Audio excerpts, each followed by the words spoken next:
তৃণমূলের কাছে অরূপ চক্রবর্তী ইনি কিন্তু এখানে প্রার্থী মানে ভোটার না, আপনারা জানেন তো? তাহলে এটা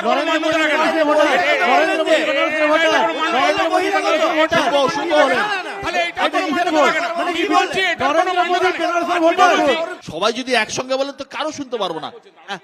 আপনারা প্লিজ, আমি যখন থামতে বলবো প্লিজ থামবেন। উনি বলেছেন যে একটা কেস দেওয়া হয়েছিল এবং ইলেকট্রিকের ব্যাপারে আপনি বলেছেন শুনবো। আজ তৃণমূল কংগ্রেসের শিক্ষামন্ত্রী কোথায়?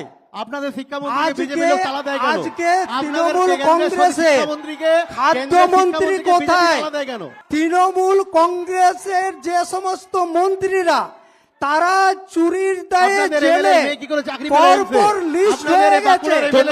ভোটের পরে আপনার ইলেকশন টোটাল মন্ত্রিসভাটা জেলে ক্যাবিনেট মিটিং করে তৃণমূল কংগ্রেসের টোটাল মন্ত্রিসভাটা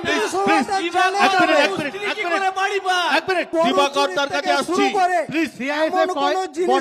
গরু চুরি কোথায়? বিএসএফ কি করে? আপনার গরু চুরি যে হচ্ছে বিএসএফ কি করছে? আপনার সিআইএসএফ কয়লা ভাড়া দিচ্ছে না কেন? স্বরাষ্ট্রমন্ত্রী বর্ডার তো কেন্দ্র সরকারের, গরু চুরি যদি হয় বর্ডার কই? বর্ডারের বিএসএফ কি করছে? প্রশ্ন নেবো। কোশ্চেনটা হচ্ছে, যেহেতু সৌমিত্র বাবু নেই, আমি বিষ্ণুপুর লোকসভা থেকে, বিষ্ণুপুরেই বাড়ি আমার, তো বিষ্ণুপুরে এই যে আমাদের যে দেশের যে লড়াই চলছে প্রধানমন্ত্রী বা যাই হোক, আমাদের বিষ্ণুপুর দিল্লির থেকে একটাই ট্রেন আসতো রাজধানীর থেকে নন্দনকানন, সেই ট্রেনের স্টপেজটা তুলে দেওয়া হলো, তো এইটা কি মোদির গ্যারান্টি? দিবাকরদা উত্তর দেবেন প্লিজ।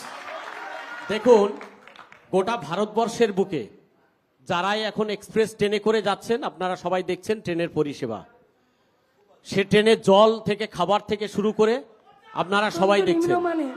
এবং এই যে রেল, শুনুন দাদা, চিৎকার করে 18 পঞ্চায়েত আটকানো গেছে, চিৎকার করে 23 পঞ্চায়েত আটকানো গেছে। এগুলো আটকানো যাবে না দাদা, এগুলো আটকানো যাবে না। তাই শুনুন, শোনার ধৈর্য রাখুন, প্রশ্ন করেছেন উত্তরের অপেক্ষা করুন, উত্তরের অপেক্ষা করুন।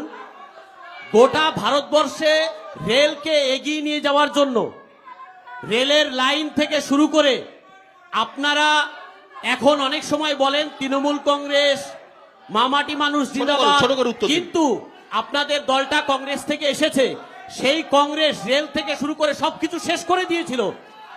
তাদেরকে এগিয়ে নিয়ে যাওয়ার জন্য আজকে রেল লাইনে প্রচুর পরিমাণে কাজ হচ্ছে। ধন্যবাদ। সেই কাজকে কেন্দ্র করে কোথাও দুটো একটা ট্রেন স্টপেজ বন্ধ হয়েছে, ওটা আগামী দিনে সব জায়গায় চালু হবে। নতুন ট্রেন চালু হবে। আপনারা বন্দে ভারত দেখছেন, আগামী দিনে আরো উন্নত ট্রেন দেখবেন। ধন্যবাদ।